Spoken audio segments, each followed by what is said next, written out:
تعالوا نشوف المعجون اللي كنت عاملاه من 4 شهور معاكم. الحالة بتاعته عملت ايه او الحفظ بتاعه. انا قلت لكم ان انا حطيت كل واحد في كيس كده، ده الشكل بتاعه. انا لسه يعني جيت اشوفهم فلقيتهم عاملين الحالة دي. فتعالوا نشوف مين فيهم اللي حافظ اي مادة استخدمناها فضلت محافظة على الطراوة بتاعتها، وده طبعا برضو على حسب الملمس بتاعه او الكثافة اللي كنا عاملينها. فالفيديو بتاع المعجون بالثلاث بدائل برضو لصنع المعجون البارز موجودة عندكم.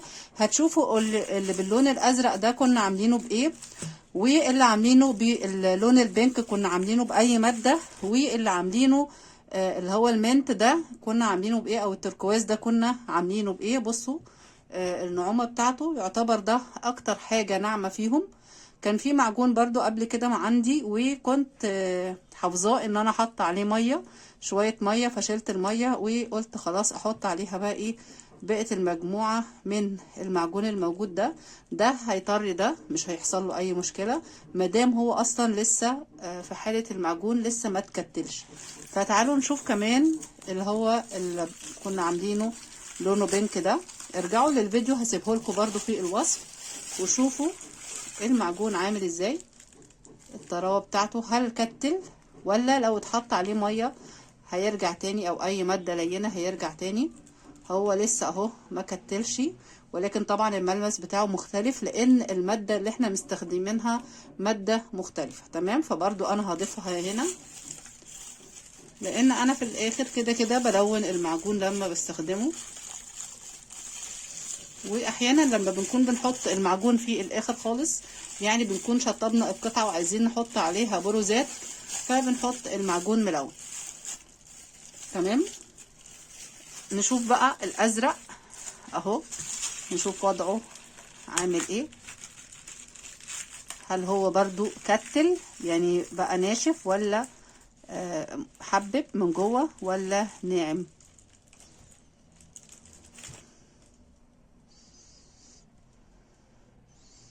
بصوا هو ما حببش.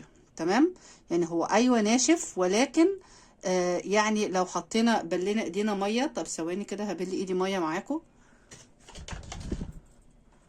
اهو. لو بليت ايدي ميه بايه بيتفرد على ايدي اهو، شايفين؟ يعني خلاص هو كمان كويس، نفس الحكاية هينفع ان احنا نستخدمه تاني. الكلام ده بعد قد ايه؟ بعد 4 شهور من الفيديو، من ساعة ما عملت المعجون. ده شكل المعجون اول ما لمسه رطوبة.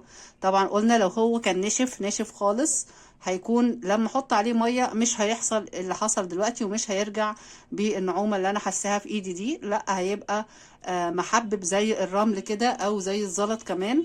مش هينفع ان انا اخلطه، ولكن مادام رجع داب كده اول ما ايدي جالها ميه، هو كمان حتى في نسبة مية اهو. فانا كده هرجع المعجون واشتغل بيه.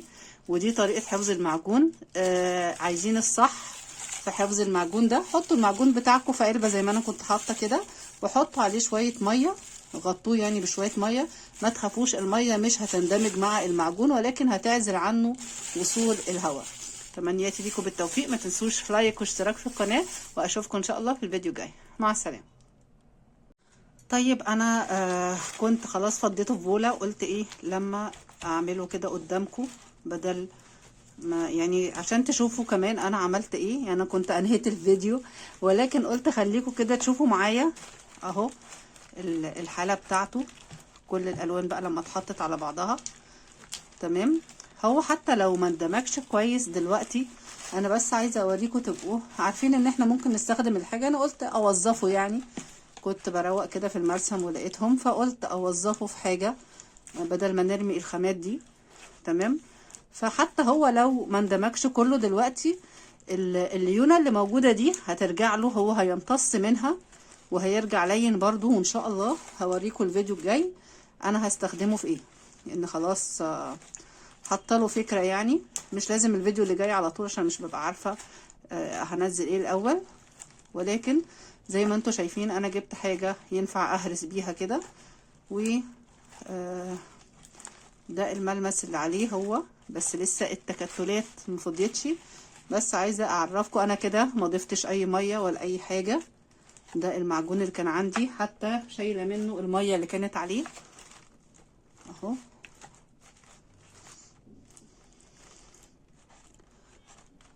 فالتجارب دي على فكرة بتعلمنا حلو قوي ان احنا يعني ما نرميش حاجة. والله لو الحاجة شغالة ليه ما طلعش بيها شكل جمالي؟ دايما شوفوا الجمال في اي حاجة حواليكوا. يعني انا حقيقي بحس ان كل حاجة باجي برميها كده الاقيها بتقولي يعني مفيش فرصة تانية. فحقيقي انا بحس ان انا بسمع الصوت ده. يمكن انا عندي برضو موضوع الاكتناز القهري، يمكن بالنسبة للخامات والحاجات اللي ممكن اشغلها. بس في الاخر بيرجع عندي حق، بكون عندي حق، لان اي حاجة بمسكها تاني وبرجعها فعلا بيكون لها فرصة تانية. فانتوا شوفوا ايه اللي عندكم برضو ممكن تدوله فرصة تانية. بس مش بنبقى بنكوم حاجات وخلاص، ولكن انا ممكن اعمل منتج من حاجة كانت مرمية. وعندكم على القناة، فيديو اللي هو اعادة تدوير او عمل عجينة الورق. تمام، الورق ده كان هيترمي، وكان فيه برضو علبة علبة صاج. العلبة دي كانت محروقة، بس مش عارفة ليه والله انا يعني حسيت ان هي قيمة جدا. الحرق اللي فيها، الصدى، حسيت ان هي كده ليها في زمن وكان ليها حياة. فما حبيتش بجد ان انا اتخلص من العلبة ان هي خلاص اترمت واتحرقت كمان. لا، كانت عندنا في البلد، يعني كنت في البلد وشفت العلبة دي مرمية في الحريقة. يعني المهم انا ما حبيتش ان العلبة دي تترمي، وخدتها عملت لها اعادة تدوير وحطيت عليها عجينة الورق. وعجينة الورق دي بجد خلتها في حتة تانية، خلت العلبة شكلها اثري. ولما نزلت بيها معرض، عايزة اقول لكم ان كل الحاجات اللي كانت موجودة بجد كان في شغل حلو جدا. ولكن كل اللي داخل عمال يكشف العلبة دي ويشوف فيها ايه، تحس ان هي كده علبة الاسرار. كنت حاطة عليها، ملزقة عليها مفاتيح. يمكن الاضاءة والتصوير في الفيديو ساعتها ما كانش احسن حاجة. يعني انا حبيت بس انقل لكم التجربة، لكن شكلها في الحقيقة كان حلو جدا. واتباعت على فكرة، اتباعت بتمن حلو. وطبعا عرفنا اللي اخدها ان هي دي العلبة دي معاد تدويرها، ودي عبارة عن ورق وعن صاج معاد تدويره. فطبعا يعني بقول لكم كل حاجة في فرصة تانية ليها. انا دلوقتي بحاول اهرس كل القطع اللي هي موجودة كويس جدا، وهسيبه برضو شوية بحيث ان هو يكون اخد من الرطوبة اللي موجودة دي. ولما اقلبه تاني هيبقى كريمي جدا. شايفين كل القطع اللي لسه دي؟ طبعا انا ما عملتهاش، ولكن ان شاء الله هيبقى القوام بتاعها كريمي زي باقي اللي موجود ده دلوقتي. كل حاجة ليها فرصة تانية، واحنا البني ادمين لينا فرصة تانية.